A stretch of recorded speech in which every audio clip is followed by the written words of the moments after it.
nakita ko talaga sa YouTube. May isang lalaki na, nakipag-sex sa baka. Huwag niyo nang itanong kung ba't gano'n yung algorithm ko, okay?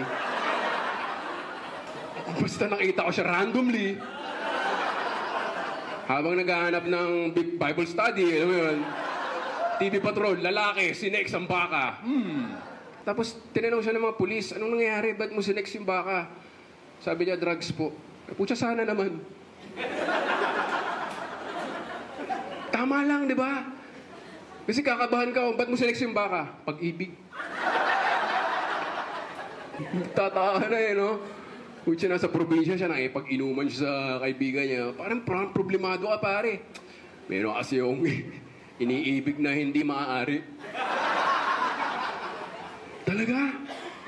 Baka ako iyong husgahan. Sige na, sabihin mo ano. Kasi baka...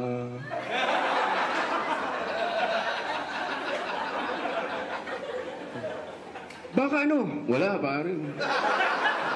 Inom na lang tayo ng tuba. By the way, yung baka mo sexy, ah.